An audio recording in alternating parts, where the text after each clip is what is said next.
আজ আমার বিয়ে। বিয়ে সবার জীবনের একটা কাঙ্ক্ষিত দিন, আনন্দের দিন। অথচ আমি লজ্জা পাচ্ছি।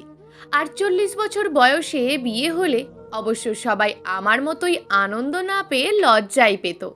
বিয়ে করে মানুষ জৈবিক চাহিদা মেটানোর জন্য, বংশবৃদ্ধি করার জন্য, সংসার করার জন্য বা ভালোবাসার জন্য। অথচ যার সাথে আমার বিয়ে হয়েছে তার কোনো জৈবিক চাহিদা আছে কিনা জানি না, তবে আমার নেই। বয়স হয়েছে, শরীরে রক্তশূন্যতা দেখা দিয়েছে।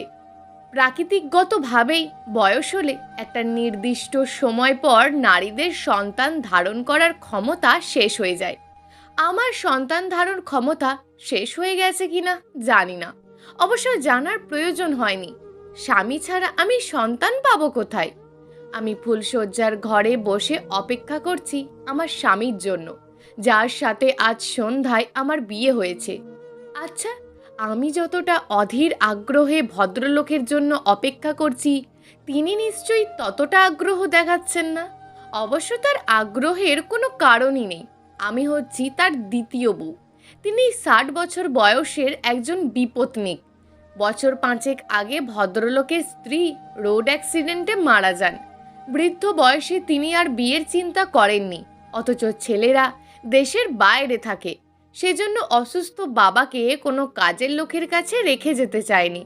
বাধ্য হয়ে বিয়ে নামক স্বীকৃতি দিয়ে তারা তার বাবার জন্য একজন পার্মানেন্ট কাজের লোক এনেছে, যাকে বিয়ের সময় শর্ত দেওয়া হয়েছে সে কোনোদিনও মা হতে পারবে না।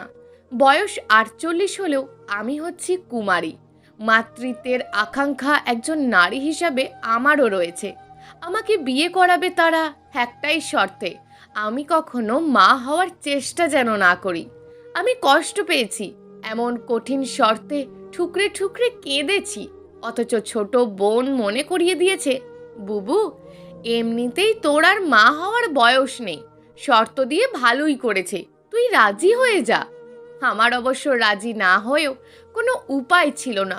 আর কতকাল ছোট ভাই ছোট বোনের সংসারে তাদের দয়ায় অনুগ্রহে বেঁচে থাকবো?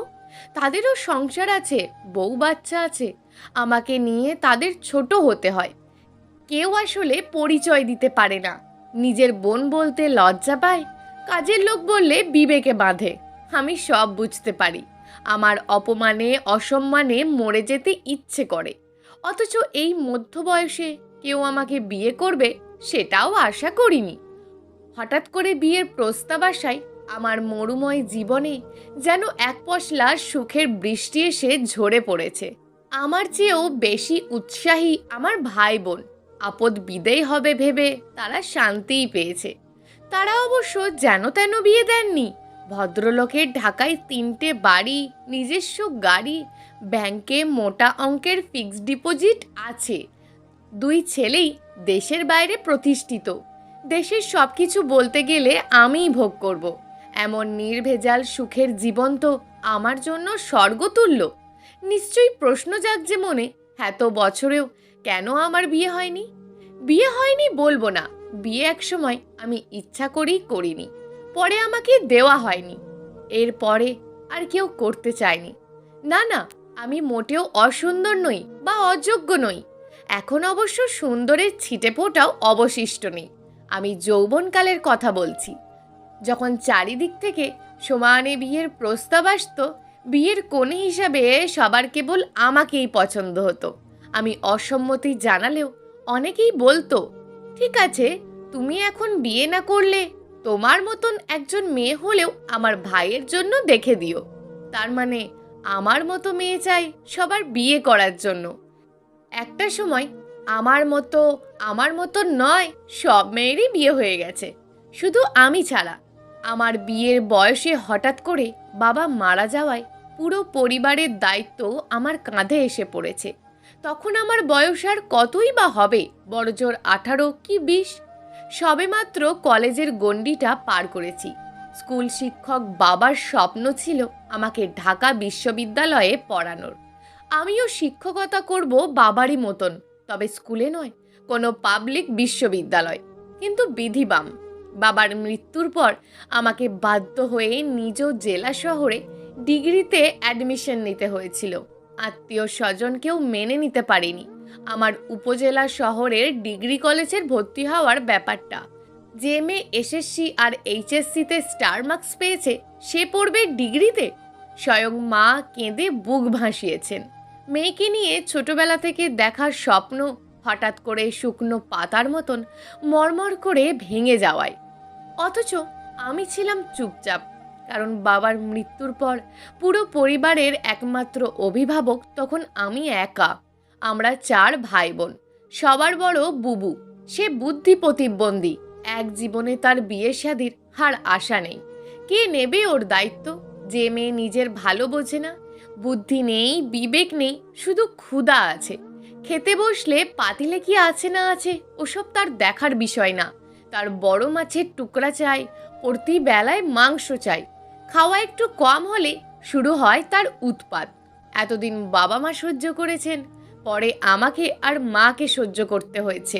আমি মেজো। বাবার মৃত্যুর কয়েক মাস আগে এইচএসসি পাস করেছি। তারপর ছোট এক ভাই, এক বোন। ভাইয়ের নাম মাসুদ, তখন এসএসসি পড়তো জেলা স্কুলে। বাবার স্বপ্ন ছিল ওকে ডাক্তারি পড়ানোর, সেজন্য ছোটবেলা থেকে ওকে জেলা শহরের হোস্টেলে রেখে পড়িয়েছে। প্রতি মাসে খরচা হিসাবে দিতে হয় 3,000 টাকা। সেও বাবার স্বপ্ন পূরণের পথেই হাঁটছিল। অষ্টম শ্রেণীতে ট্যালেন্ট পুলে বৃত্তি পেয়েছে। এসএসসিতে স্টার মার্কস পেলে নটরডেম কলেজে পড়তে চায়। ছোট বোন তখন 4র্থ শ্রেণীতেই পড়তো।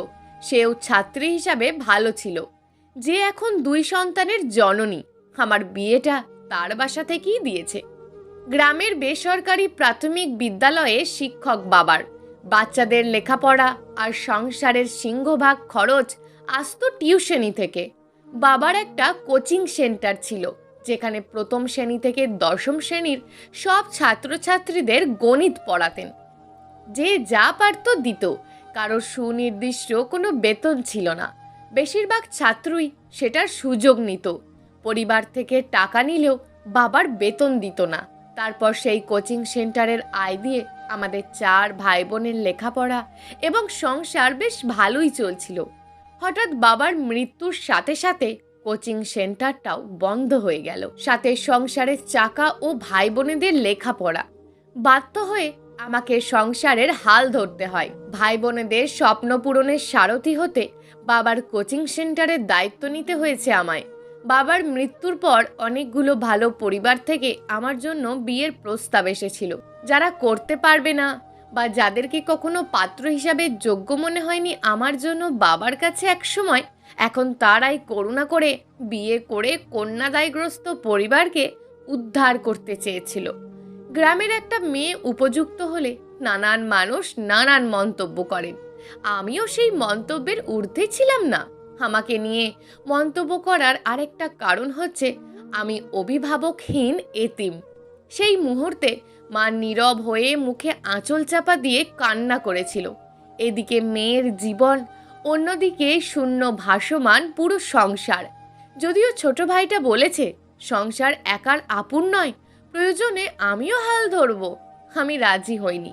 আমার মনে হয়েছে আমার ছোট ভাই বোনেদের লেখাপড়া করিয়ে বাবার স্বপ্ন পূরণ করাটা আমার দায়িত্ব ও কর্তব্য।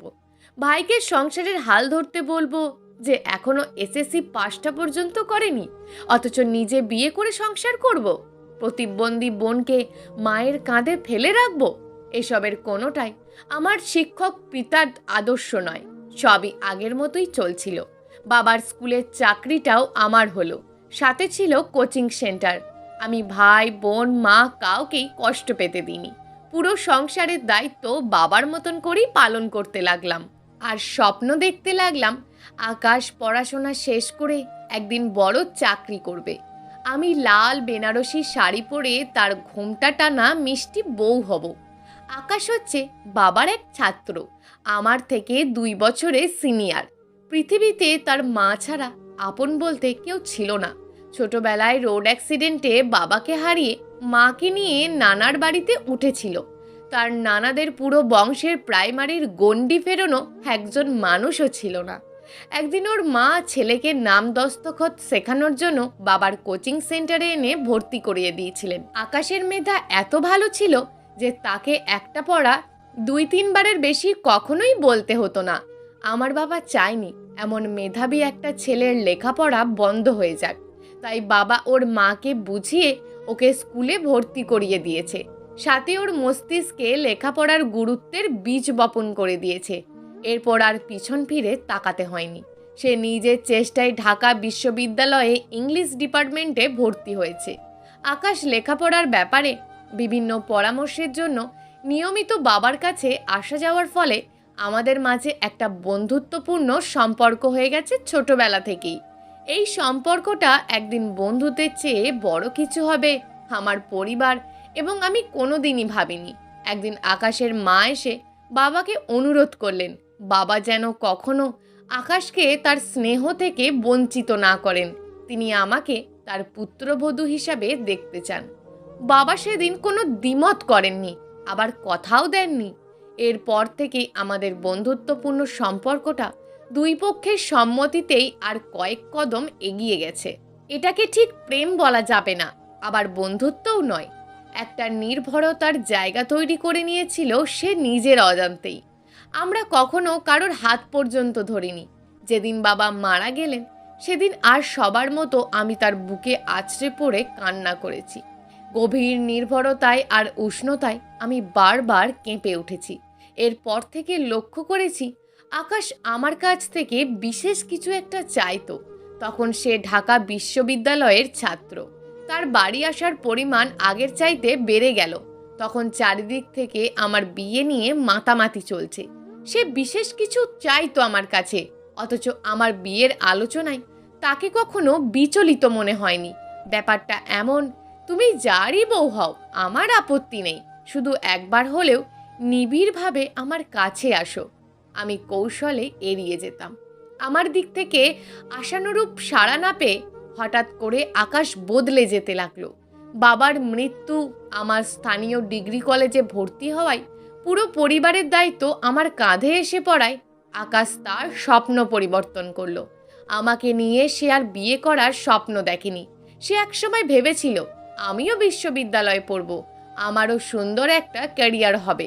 কিন্তু সেটা না হওয়ায় শহরে গিয়ে রঙিন চশমা লাগিয়ে তার কাছে আমাকে বড্ড সাদা কালো মনে হয়েছিল। আস্তে আস্তে সে পরিবর্তন হতে লাগলো, স্বভাবে, চরিত্রে, আচরণে। পরিবর্তনটা এত ধীরে হয়েছিল যে প্রথমে আমি বা আমার পরিবার বুঝতেই পারিনি। আকাশের চাকরি হওয়ায় একদিন মা ডেকে তাকে বলল, মেঘলা আমার কাছে থাকলেও আমি চাই তোমাদের বিয়েটা হয়ে যাক। কয়েক বছর তুমি সব গুছিয়ে ওকে নিয়ে যেতে পারবে। অথচ সে সরাসরি মায়ের মুখের ওপর আমাকে বিয়ে করতে অস্বীকৃতি জানালো। এত তাড়াতাড়ি সে বিয়ের কথা ভাবছে না। আমাকে সে বন্ধুর মতন মনে করত, বউ হিসাবে কখনো ভাবেইনি। সেদিনই আমার কাছে পুরো পৃথিবীটা মিথ্যা হয়ে গেল। আমার আর কোনো সম্পর্কের ওপর বিশ্বাস ছিল না। মনে মনে পরিকল্পনা করেছি বাকি জীবন ভাই বোন আর মাকে নিয়েই কাটিয়ে দেব। সব কিছুই স্বাভাবিক আর আগের মতোই চলছিল, শুধু ভেঙে চুরমার হয়ে গিয়েছে আমি আর আমার মন। ভাই মাস্টার্সে পড়ছে, বোনও অনার্সে পড়ে। আমি ভেবে রেখেছি ভাইয়ের একটা চাকরি হয়ে গেলে হয়তো সংসারের ঘানিটা কিছুটা হালকা হবে আমার। কিন্তু না, হঠাৎ করে 3 দিনের জ্বরে অসুস্থ বুবুটা মারা যায়। বাবার মৃত্যুতে আমি যেমন নির্লিপ্ত ছিলাম, বুবুর মৃত্যুতে ছিলাম তেমনই নিশ্চুপ। আমার মা স্বামী হারিয়ে, সন্তান হারিয়ে জীবন্ত লাশ আমাকে নিয়ে টেনশন করতে করতে বুবুর মৃত্যুর পর সে বিছানায় পড়ল। তাকে আর স্বাভাবিক জীবন দিতে পারেনি। ছোট ভাই বোন লেখাপড়ার খরচের জন্যই কেবল আমার ওপর নির্ভর করেছিল। বিয়ের ঝামেলায় আর আমাকে জড়ায়নি। তারা নিজেদের পছন্দেই নিজেরা বিয়ে করে নিয়েছে। এতে আমি অবশ্য খুব খুশি হয়েছি। সারা জীবন আমি দায়িত্ব নিতে নিতে আমার আর বেশি দায়িত্ব কর্তব্য ভালো লাগছিল না। আমার বোকা মা নিজের সন্তানের বিয়ের মতন আনন্দের সংবাদ শুনে কেন জানি খুশি হতে পারেননি। উল্টে শোকের মাতম করে বাড়ি শুদ্ধ মাথায় তুলেছে। এত শোক মা কাটিয়ে উঠতে পারেনি।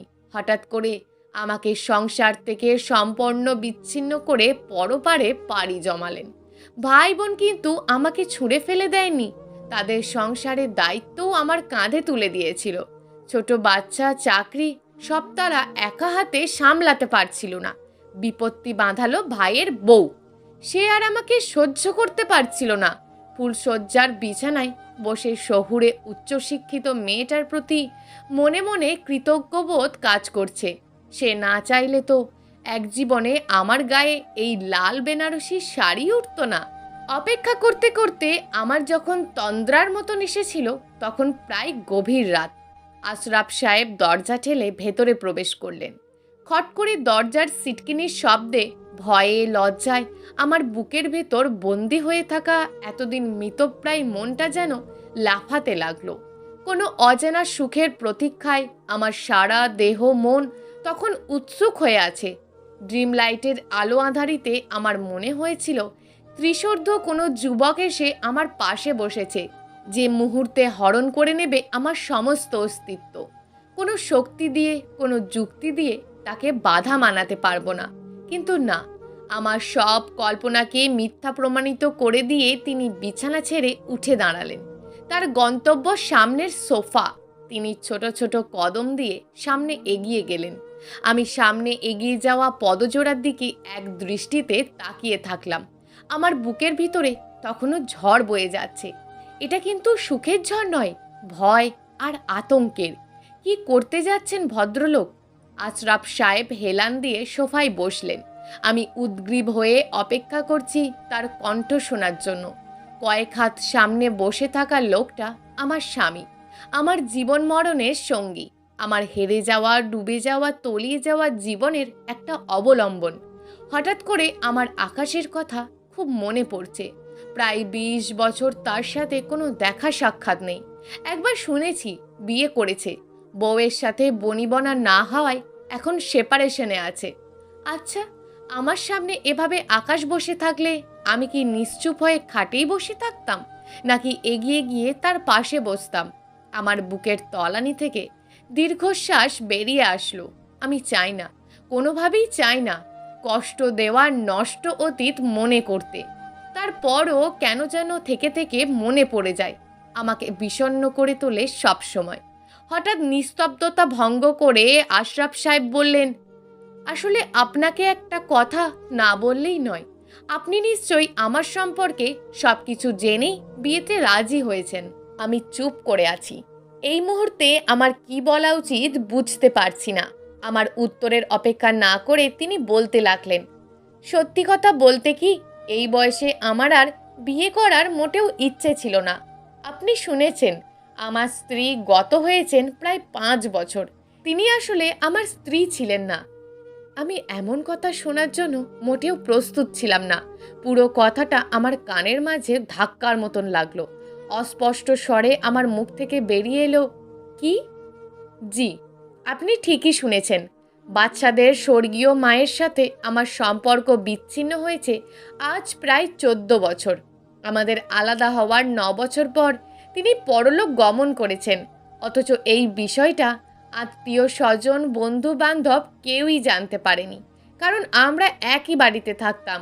শুধু আমার বাচ্চারা জানতো। এমন অদ্ভুত রহস্যজনক গল্প শুনে আমি রীতিমতো হাঁ হয়ে গেলাম। আমি নড়ে চড়ে বসলাম। আজ সারা রাত আপনার সাথে গল্প করব। পুরো বাসায় কেউ নেই, চলুন বারান্দায়, আমি বসার ব্যবস্থা করে রেখেছি। আমি বাধ্যগত মেয়ের মতন তার কথা শুনেই খাট থেকে নেমে তাকে অনুসরণ করলাম। আমরা বারান্দায় গিয়ে একটু দূরত্ব নিয়ে পাশাপাশি চেয়ারে বসলাম। বসার স্থানের আয়োজন দেখে বোঝা যাচ্ছে এই সবই ছিল পূর্ব পরিকল্পনা। আর ভদ্রলোক ভীষণ শৌখিন। জানেন, আমি স্বামী হিসাবে মোটেও ভালো ছিলাম না।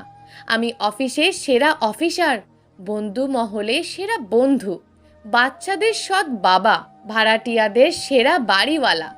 একমাত্র স্ত্রীর কাছেই আমি অথর্ব আর অপদার্থ ছিলাম। ভদ্রলোকের এভাবে রহস্য করে কথা বলা ভালো লাগছে না আমার।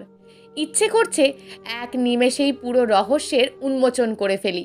ভদ্রলোক উঠে দাঁড়ালেন, আমার দৃষ্টি বরাবর তাকিয়ে বললেন, আমি ভীষণভাবে দুঃখিত, আপনাকে একটা সার্থক রাত উপহার দিতে পারছি না।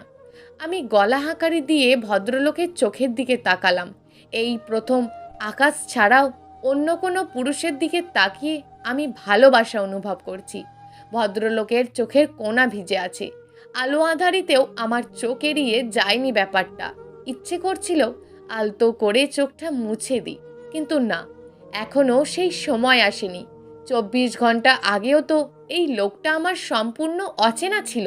সৃষ্টিকর্তা প্রদত্ত বিবাহিত সম্পর্কের কি আদিম শক্তি! কি সহজে সম্পূর্ণ অচেনা একজন মানুষ আপন হয়ে যায়।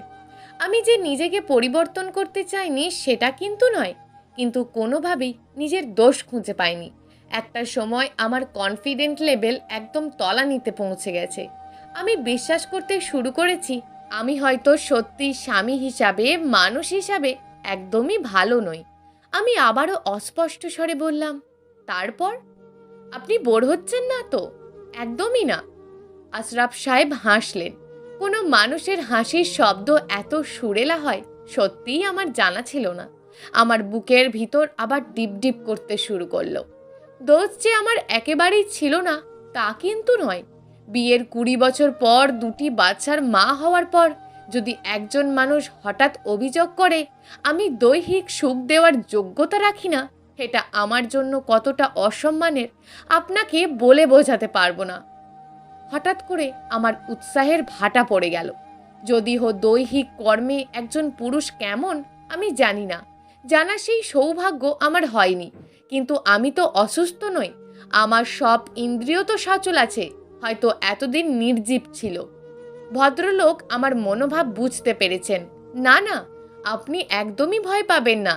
এটা ছিল তার অভিযোগ, যে অভিযোগ আনলে একজন পুরুষকে সহজে ঘায়েল করা যায়। আমি মোটেও সেরকম নই। তাহলে নিশ্চয়ই আপনার মতন কুমারীকে বিয়ে করতাম না। আমার মন খারাপ কিন্তু তখনও কাটেনি। আমি কিন্তু সত্যি আপনাকে পুরো বিষয়টা ক্লিয়ার করব। বিষয়টা ছেলেদের কান পর্যন্ত পৌঁছালো। নিত্য অশান্তি সংসারে। আমার সত্যি সেই সময় মরে যেতে ইচ্ছে করছিল। ছেলেরা বাবা মায়ের মধ্যে এমন অশান্তি মেনে নিতে পারেনি, তাই তাদের উপস্থিতিতে আমরা আলাদা হয়ে গেলাম। তারপর তারপর সে তার মতন করে চলতে লাগলো। তার বন্ধু বান্ধব, পার্টি, রাত করে বাড়ি ফেরা, সবই পুরো দমে চলছিল। পরপুরুষ হয়ে আমার আর বাধা দেওয়ার অধিকার রইল না। এবার আমার কাছে বিষয়টা পরিষ্কার হয়েছে। মন খারাপও আস্তে আস্তে কমে গেছে।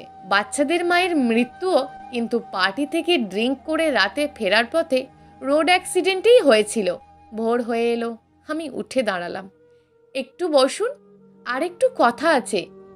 এত কথা বলার শুধু একটাই কারণ, আপনি এখন আপাতত আমার থেকে স্ত্রীর অধিকার চাইবেন না। নারীদের ওপর আমার বিশ্বাস উঠে গেছে। একসাথে চলতে চলতে যদি কখনো বিশ্বাস অর্জন করতে পারেন তখন না হয়। আমি মৃদু হেসে মাথা নিচু করে চলে গেলাম। এত বকবক শোনার সময় আমার হাতে নেই।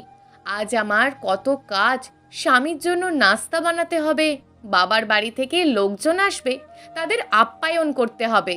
আমার বাড়ির সব কাজের দায়িত্ব যে সব আমারই। আমি ওয়াশরুমে শাওয়ার ছেড়ে গোসল করছি। এই পৃথিবীতে কোনো কিছুই আমি সহজে পাইনি। আশরাফ সাহেবকেও আমি সহজে পেতে চাই না। একদিন সত্যিই আমি তাকে জয় করব। সেদিন আর বারান্দায় নয়, তার প্রশস্ত বুকে মাথা রেখে আমি সারা রাত এইভাবেই জেগে ভালোবাসার গল্প করব। প্রিয় দর্শক, এই গল্পটা আপনাদের কেমন লাগলো তা অবশ্যই একটি কমেন্ট করবেন। আর যদি গল্পটা আপনাদের ভালো লেগে থাকে তাহলে ভিডিওটিতে একটি লাইক করে দেবেন। এই ধরনের ভিন্ন স্বাদের গল্প শোনার জন্য চ্যানেলটিকে অবশ্যই সাবস্ক্রাইব করে আমাদের সঙ্গে যুক্ত থাকুন।